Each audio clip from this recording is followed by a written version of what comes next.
I'm Forrest Day. I am the host of Isles of Kentucky, and I'd like to welcome today Mr. Carl Devine, attorney at law.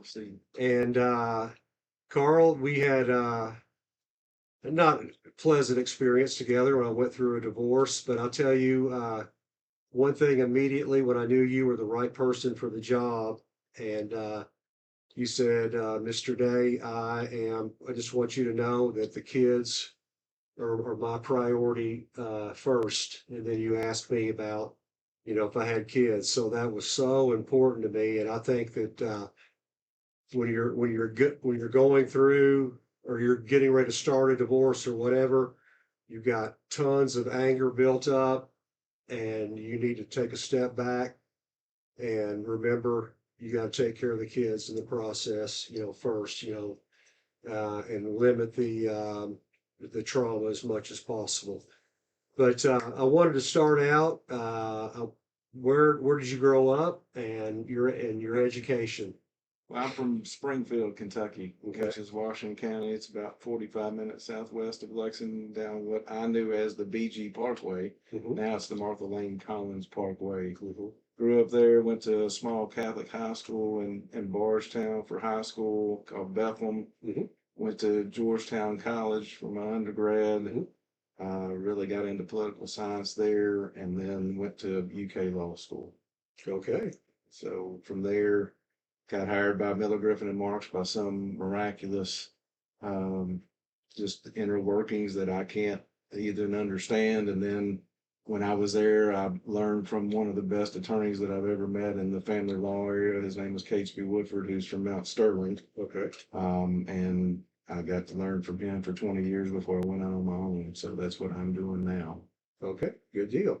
So I'd like to switch things up a little bit and say, so what in your generation, what were some of the bands and stuff that you like to listen to? I don't know. I'm going to embarrass myself. Pretty wide range, Yeah. but my favorite was Prince. Oh I yeah. was a huge Yeah. Prince fan. That was right in my wheelhouse. I was about 12 when Purple Rain came out. So Yeah. like that was something my brother. Oh, I got two older brothers and an older sister. My oldest brother took me to see that, and Ooh, right. so that. But I mean, a wide range. Mhm. The Eagles, from the Eagles, which is one of the best bands I've ever seen live, to um, a lot of rap, things of that Mhm. nature. In Good high deal. school, that's what I grew up with, was a lot of rap. Okay, good deal. I did not know that. You learn something every day. So tell me a little bit about your family. I think I saw on social media that one of your children was in the military, I think. She What's is, the, yeah, she's in stationed currently in Hawaii. Just had my first grandson, there you go. so it's been fantastic. Um, but I've got two daughters. She's getting ready to be 25, Okay. and she's married, and then her and her husband in the military.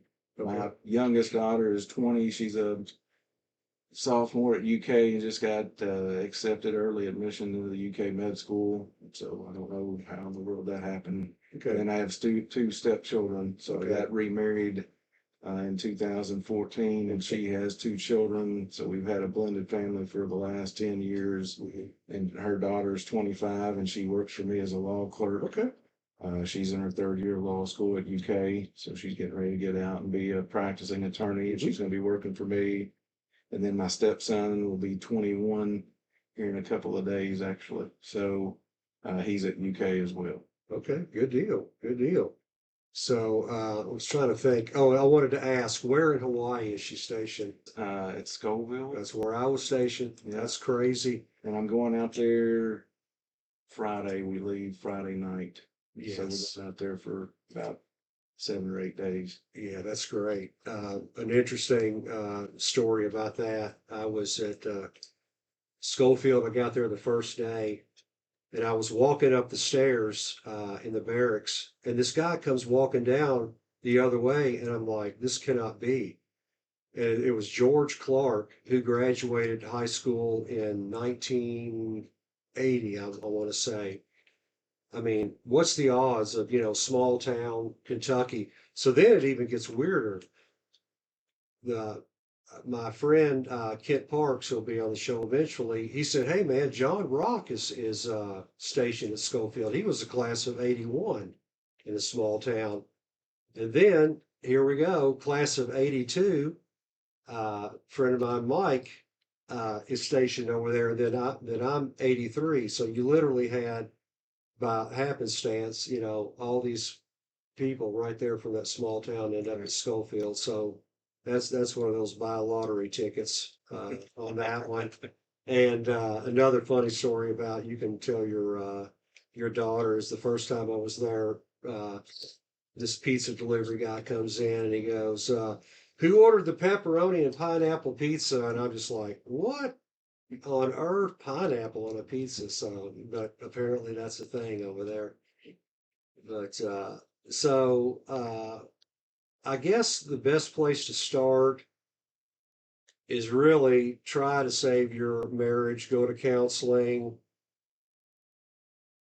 talk to, counselor, pastor, whatever you got to do if you can work it out and not be in a toxic environment at home. But I guess, I don't want to segue into this, just say that when the need arises to get an attorney involved, I want to basically say, how can people get a hold of you? And then let's go into, kind of like what's going to happen with their initial consult.